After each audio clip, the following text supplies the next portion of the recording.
august 2013 Bratislava. Odborná výberová komisia finalizuje nominácie elitných kandidátov na zisk prestížnej Národnej ceny záchrannej zdravotnej služby. Tento výber je vykonávaný na základe nominácií, ktoré posielali predstavitelia a zástupcovia záchrannej zdravotnej služby alebo jednotlivci, či už profesionálni záchranári alebo ľudia, ktorí si všimli nejaký výnimočný čin profesionálnych záchranárov alebo skupín alebo jednotlivcov.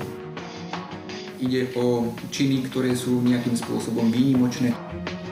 Ideálny záchranár je človek odborne zdatný a telom i dušou oddaný svojej profesii. Je to poslanie, ktoré človek vykonáva takmer celý život.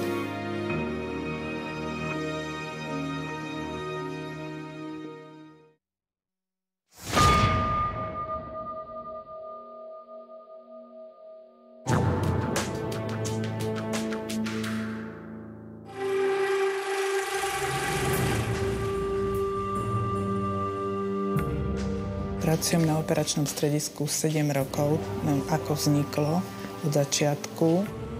Ľudia sa pýtajú, že kto pracuje za týmito ako telefónmi, že kto to je. Oni proste nechápu, že sú to ľudia, ktorí majú také vzdelanie, sú to záchranári, ale ľudia nepochopia, že je to veľmi náročné. Je to náročná práca. Je to poslanie aj práca. Jedno s druhým. Robíte to preto, že chcete pomáhať ľuďom. Tí ľudia vás nevidia, ale cez to všetko je to úžasný pocit, keď zistíte, že ste naozaj pomohli tomu človeku.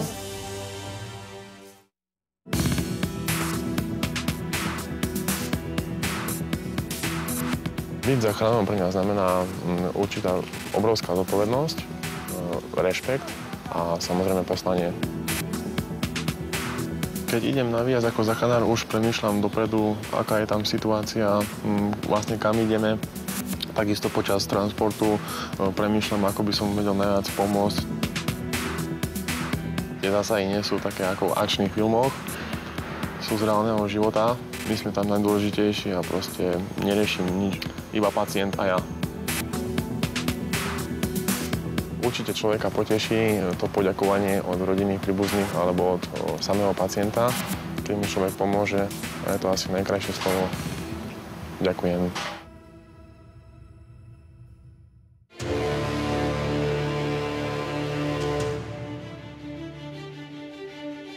Moja práca pre mňa znamená určitý životný štýl, lebo sa to nedá chápať iba ako nejaké zamestnanie.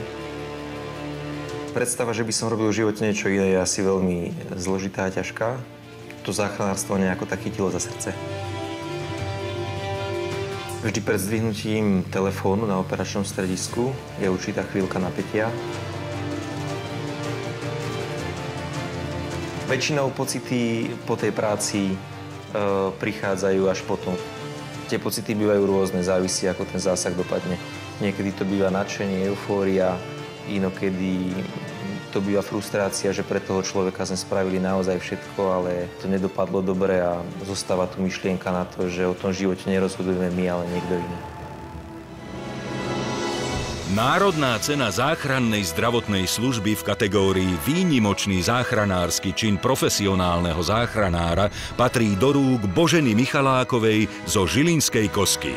Pri záchrane života a zdravia svojou odbornosťou, empatiou a obetavosťou profesionálne zvládla nebezpečnú a veľmi nepriaznivú situáciu.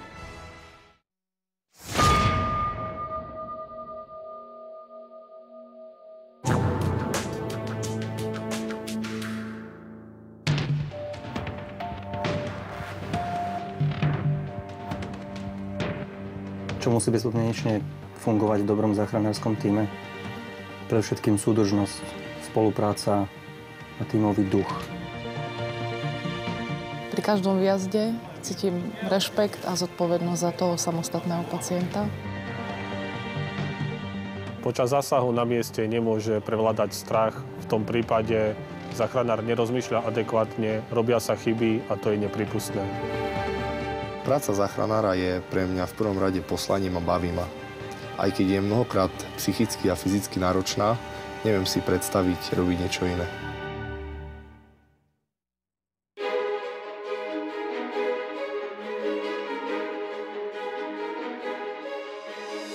Keď som malý chlapec, otec mi kúpil sanitku, autičko a odtedy som veľmi túžil pracovať v záchrannej zdravotnej službe. Je to pre mňa všetko. Si hlboko vážim prácu záchranárov v teréne. Pri zásahu hlavne cítim veľkú zodpovednosť za toho človeka, ktorý vlastne sa spolieha na nás, tak si človek uvedomuje, že musí byť v tejto práci 100%. 5 minút, 10 minút, keď človek nedýcha, je pre tých ľudí úžasný stres a strach. Povieme im, že je to 2 minúty, čo volali, ale i pre nich je to večnosť. V dobrom záchranárskom týme musí určite fungovať pohoda v tíme. Musia si kolegovia spolu rozumieť. Oni sú pre nás, my sme pre nich. My sme tu všetci sme pre ľudí.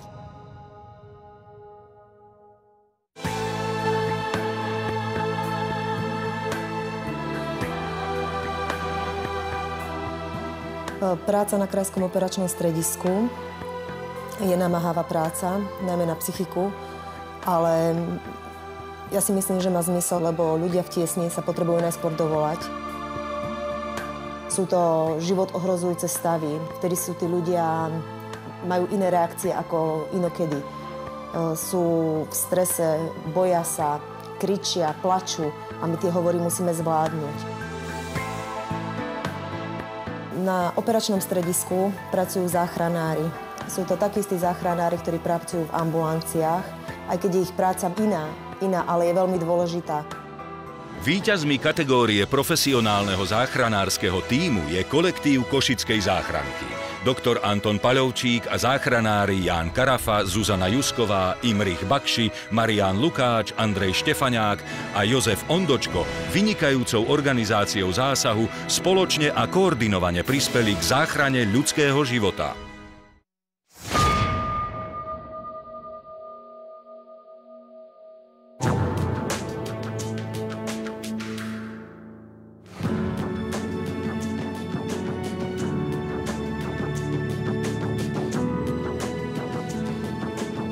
Stredisko odbornej prípravy operačného strediska záchrannej zdravotnej služby Slovenskej republiky.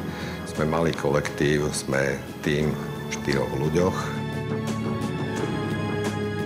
V podstate všetci sme vyšli viac menej zo záchranky. Ten náš tím pomerne dosahuje úspechy v tomto smere aj vďaka našemu vedeniu, pánovi riaditeľovi a hlavnej lekárke, ktorí nám umožňujú a dávajú nám v tomto ohľade priestor. Myslím si, že to je to najdôležitejšie v tíme, tá chémia, aby fungovala. V zdravotníctve je potrebné a je nevyhnutné neustále sa vzdelávať, pretože veda a výskum napredujú míľovými krokmi a práve tieto nové veci je potrebné zavádzať do toho vzdelávania.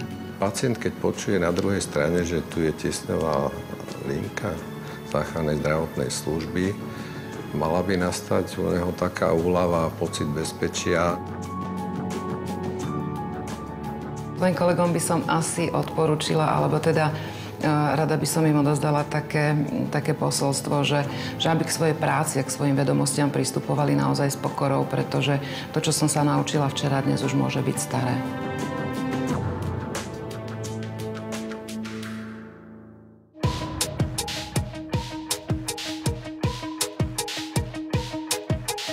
Idem do terénu, skôr by som povedal, že je to rešpekt. Strachom by som to nenazýval.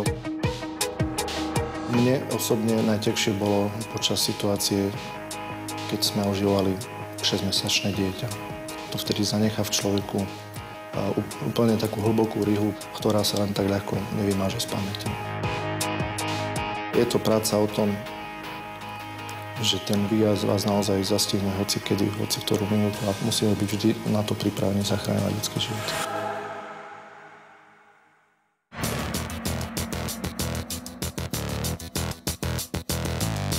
Keď vznikla myšlienka v roku 2004 vybudovať modernú záchrannú zdravotnú službu na Slovensku, vznikla aj otázka, ako to urobiť. No a našli sme odpoveď.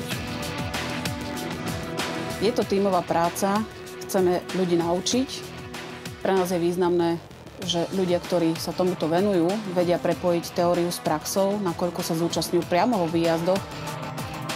Bolo to o zmene a je to stále o zmene a túto zmenu možno urobiť jedine formou vzdelávania. Veľmi dôležité je pre nás robiť to hlavne pre dobro pacienta. Vybudovali sme silné edukačné centrum, ktoré svojimi aktivitami pokrýva nielen interné procesy, ale Falk záchrana sa stala výukovou bázou pre praktickú časť vzdelávania záchranárov na Slovensku. V konečnom dôsledku našim cieľom je, aby záchranár bol srdcom a dušou profesionál. Propagáciu a rozvoj záchrannej zdravotnej služby tento rok najlepšie zvládol kolektív Strediska odbornej prípravy Operačného strediska záchrannej zdravotnej služby Slovenskej republiky, menovite Jozef Minár, Margita Vernarcová, Peter Belanský a Viktória Sorokáčová.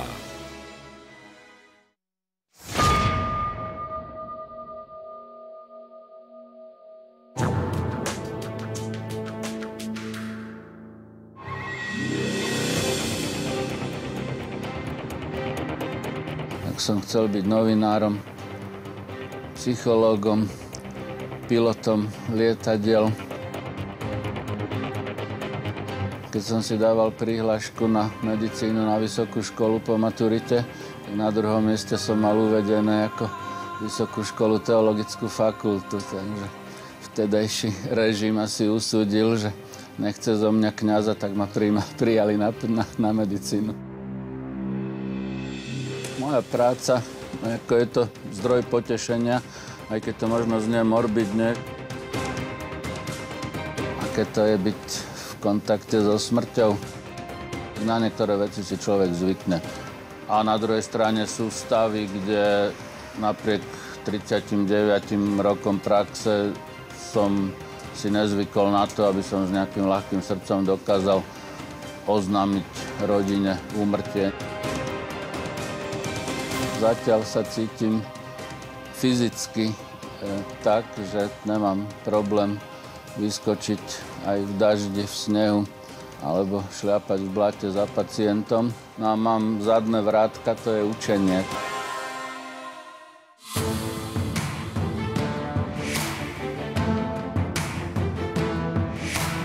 Som anesteziológ a moje začiatky boli na operačnom sále, čo bola nádherná robota. Z tohto heliportu som v podstate 15 rokov zlietala na zásahy. V podstate teraz pracujem na operačnom stredisku záchrannej zdravotnej služby a zužitkovávam tie praktické skúsenosti, ktoré som za tie roky v záchranke, na sále, vo vrtuľníku získala. Moja práca je pre mňa, pokiaľ neberiem do úvahy rodinu, tak tým všetkým, pretože je to nádherná práca, ktorá človeka naozaj vyžaduje celého. Ani som nikdy neuvažovala, že by som asi robila niečo iné.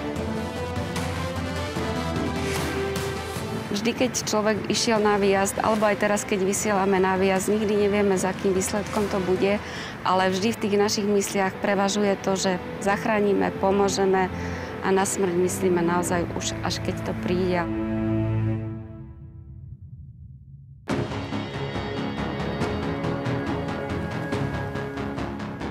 Možno taký jeden z najhorších zážitkov som mal. Bol som zo záchrankov aj na festivale Pohoda, keď padol stán a tam ma veľa vecí prekvapilo.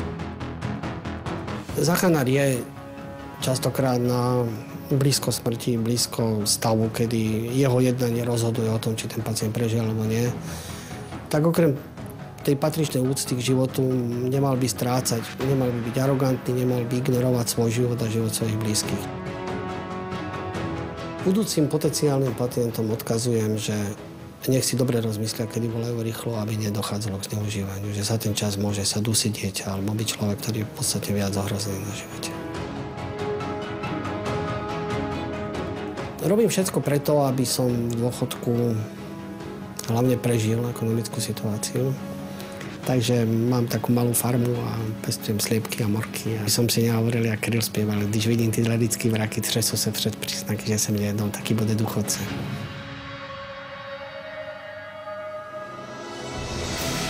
Nuž a do pomyselnej záchranárskej siene slávy premiérovo v rámci Národnej ceny záchrannej zdravotnej služby vstupuje nestor záchranárstva na Slovensku William Dobijáš. Gratulujeme.